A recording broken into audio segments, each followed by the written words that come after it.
এই যে সংঘবদ্ধ একটা সহিংস আক্রমণের শিকার হচ্ছেন চারিদিকের মানুষ, তার ফলশ্রুতিতে কিন্তু একটা ভয় আছে যে আমি একটা কথা বললে যদি আমাকে মবের শিকার করে আমাকে আওয়ামী দোসর হিসেবে ট্যাগ দিয়ে দেয়। তার মানে এমনকি ট্যাগের সংস্কৃতিটাও একই আছে।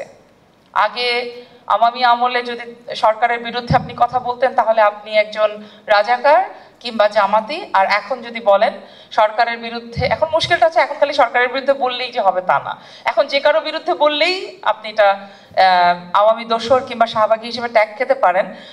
নির্ভর করবে কখন কার কোনটাতে সুবিধা হচ্ছে। তার মানে আপনি আসলে আগে হয়তো সরকারের বিরুদ্ধে কথা বললে একটা ট্যাগ খেতেন, তো এখন বিচিত্র মানুষের কোথা থেকে ট্যাগ খাবেন আপনি বুঝতেও পারবেন না, কি আপনাকে ট্যাগ দিচ্ছে সেটা আপনার মানে সেটার কোনো কারণও আপনি খুঁজে বের করতে পারবেন না যে আসলে কাকে কি বললাম যে সে এত খেপে গেল।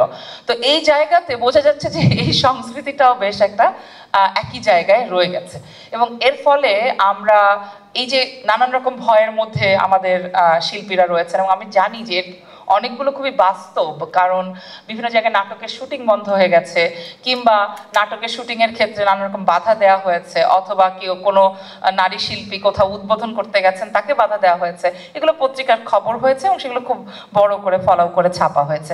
এখন প্রশ্নটা হচ্ছে আমাদের কি ভয় পাওয়া উচিত কিনা, এটার আমার একটা উত্তর আছে। এই উত্তরটা আমি আমার নিজের জন্য ঠিক করেছি, এই উত্তরটা আপনাদের সাথে শেয়ার করি। আপনারা করবেন কি করবেন না এই উত্তরটা তো আপনারা আপনাদের মতো নিশ্চয়ই দেবেন। আমার কাছে মনে হয় যে আমি যদি ঘরে বসে থাকি এবং চিন্তা করি যে সরকার রাষ্ট্র হ্যান ত্যান এরা এসে এই যে সংস্কৃতির জায়গাটা ঠিক করে দিবে, তাহলে তো এটা খুব বড় ভুল হচ্ছে। কারণ সংস্কৃতি তো জনগণের মধ্যে নানানভাবে প্রবাহিত থাকে এবং প্রবাহিত হতে থাকে। সংস্কৃতি তো আসলে আপনার হাতেই, আমার হাতেই, আমাদের সবার হাতেই। সুতরাং আমরা যদি আসলে মনে করি কেউ ঠিক করে দেবে, এটা হবে না। কেউ ঠিক করে দেবে না। ঠিক যদি করতে চান তাহলে আমাদেরই করতে হবে, এবং ঠিক যদি আমরা ওই সময় যদি একসাথে হয়ে থাকতে পারি, ওই সময় যদি একটা বিশেষ মোমেন্টের কারণে, ওই সময়ের নিপীড়নের কারণেও যদি আমরা একসাথে হয়ে থাকি, এখনো সেই নেটওয়ার্কটা সম্পূর্ণ ছিন্ন হয়ে যায়নি। সুতরাং আমাদেরই দায়িত্ব এখন এই জায়গাটাতে যে যেন আমরা এই একাট্টা থাকার জায়গাটা, আমি আমার জন্য যেরকম বাংলাদেশের সংস্কৃতি নির্মাণ করতে চাইছি, সেই সংস্কৃতি নির্মাণ করার রাস্তায় আমার পাশে, আমার কাছে, কিংবা আমার থেকে একটু দূরে যারা দাঁড়িয়ে আছেন তার হাত আমি ধরতে পারছি কিনা, আমরা কি একটা ব্রডার ডেমোক্রেটিক লিবারাল অ্যালায়েন্স করতে পারছি কিনা, যার মধ্যে শিল্পীরা আছেন, যার মধ্যে রাজনীতিবিদরা আছেন, শিক্ষকরা আছেন, লেখকরা আছেন, সবাই মিলে আমরা কি আসলে কনভারসেশন শুরু করতে পারছি, যাদের সাথে আমরা এর আগে কখনো কনভার্স করিনি, যাদেরকে আমরা সবসময় আলাদা করে রেখেছি, তাদের সাথে কি আমরা কনভারসেশনে যেতে পারছি, কিংবা আমরা নিজেদের মধ্যেই কি কনভারসেশন করছি। তাহলে আসলে আমরা তো অজস্র ভাগে বিভক্ত হয়ে আছি।